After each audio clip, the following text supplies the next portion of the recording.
I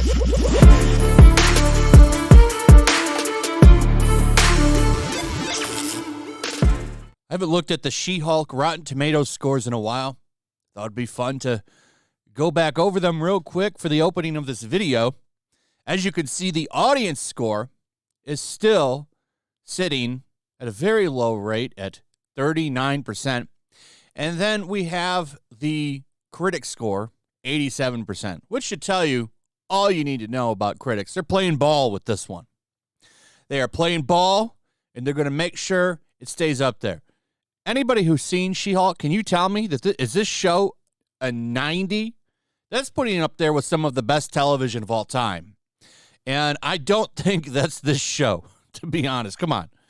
I mean, we're talking about the same show that has twerking in it. That's right. Nothing makes a show age better than having a dance that's grounded in the time that it was popular. Twerking will not be a thing in 10 years. It's a dance. Every age has a dance. You think back to like disco and stuff like that. Some line dance songs. I can't think of some of the names of it, but there's always something for a generation. So in a few years, when no one's doing this anymore, you're going to be looking at these characters and saying, what the hell is this? It ages the show prematurely. But then again, it's not like anyone was going to go back and watch this anyway. It's an awful show. Awful show.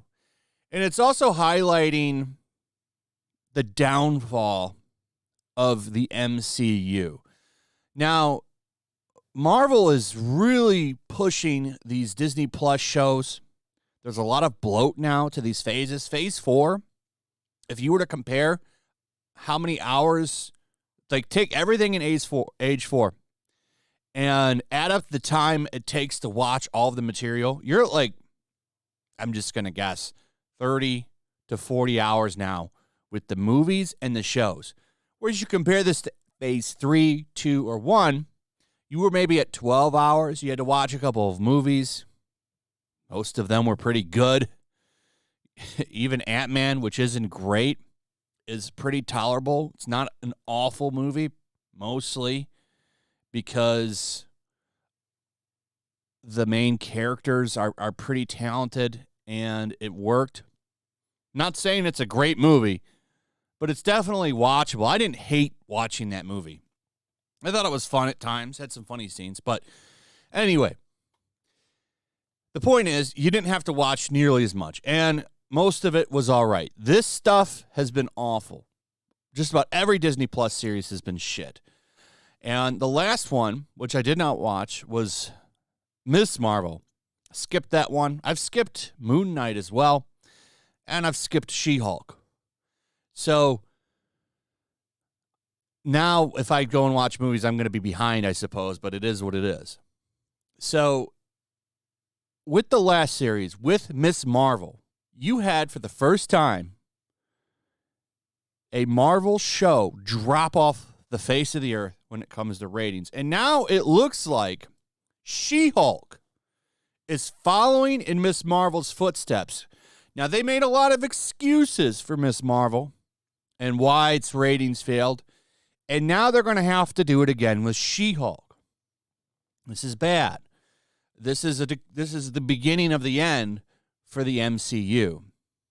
She-Hulk ratings in the gutter. First Marvel show not to make top 10. Kevin Feige has another MCU bust on his hands as fans keep tuning out Marvel. Much like Ms. Marvel, the She-Hulk ratings are also in the gutter, where it's actually worse, as She-Hulk is the first Marvel show on Disney Plus not to make any of Nielsen's top 10 lists. Now, this is third party. This is third-party data. It's not from Disney. Like, they have to do what they can to find ratings for these things now because, well, the thing with streaming is they don't have to give anybody official numbers. And they never will give any official numbers. A lot of these, like, take, for example, the Rings of Power ratings. You notice they're not talking about any of the other episodes. They haven't talked about 3 or 4. Why is that? Probably because the ratings have collapsed. And I'm not 100% saying that Amazon is lying about that 25 million people that watched the first 2 episodes. In fact, maybe the first episode, how many people stuck around for part 2? That's what I would really like to know. They could play a little bit of tomfoolery with those numbers. 25 million might have watched the first 5 minutes and then tuned out. We'll never know because they're never going to tell us unless an insider leaks it. So we kind of just have to use these and gauge what's going on. But you can make some guesses, especially when you look at like Samba TV, right? Doesn't capture everything, but House of the Dragon had more people watching it on Samba TV than they did for Rings of Power. So you see that 4 million people watch House of the Dragon from Samba TV, and then it was like almost 2 million for Rings of Power. And then you sit there and you think, okay, well, if it's like that here, you know, how could it be like that anywhere else? Like you would think that it would probably follow the same numbers, but anyway. The first episode of She-Hulk, which also featured Mark Ruffalo as the Hulk, debuted on August 18th on Disney+.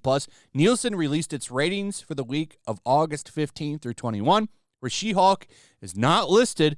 It even gets beat out by the kids' animated series Bluey on Disney+, and 9 Netflix shows. The first episode of Ms. Marvel made Nielsen's top 10 original list, but the ratings quickly dropped as Ms. Marvel Episode 2 failed to make the Nielsen top 10 original list for the first time ever for a Marvel show, and now She-Hulk shares the same company. Checking Nielsen's original ratings for the week of August 15 through 21 reveals She-Hulk doesn't even make the list, with the last listing revealing 395 million watched minutes for Netflix's Instant Dream Home. So we know She-Hulk has fewer viewed minutes than that. And as it says here, Marvel fans not watching Disney Plus, it shows some minutes watched. The first episode of Ms. Marvel was only watched for 249 minutes. Moon Knight had 418. Hawkeye, 852. Loki, 731. Falcon and Winter Soldier, 495. And their flagship, WandaVision, 434. This is bad for She-Hulk. This is like a downward trend, and I don't know like what they're going to do. Like they're really banking on these Disney Plus series, and they better start doing something. And I don't think they're really set in with a lot of these shows and how they've gone with them with kind of like this MCU motivation. I always wonder, how are they going to do an all-female Avengers? Like, how do you work that in? Because it's like, well, what do you say the guys were doing? You know, or were they just sleeping while they took on this threat? Well, that's easily fixed if all of the women on the Avengers team are just women. Like, if the whole team is just nothing but women, I guess that fixes itself. So, they said they were going to do that, too, by the way. They wanted to do an A-Force, which is funny because the comics have never worked. They've always flopped, but whatever.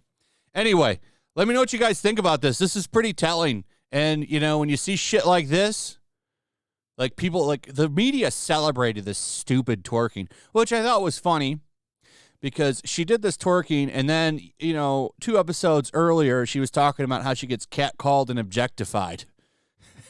They don't even realize what they're doing sometimes.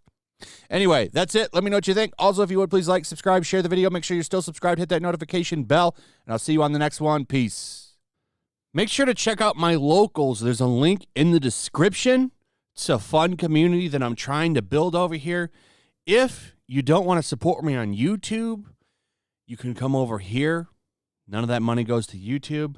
You also can just come over here for free. But if you are a supporter over here, I do plan on doing an extra live stream once a month and throwing links to the supporters so you can actually come on and have a supporter live stream with me.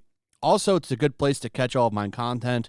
You don't have to worry about notifications like YouTube. They'll definitely work over here. So come check out my locals.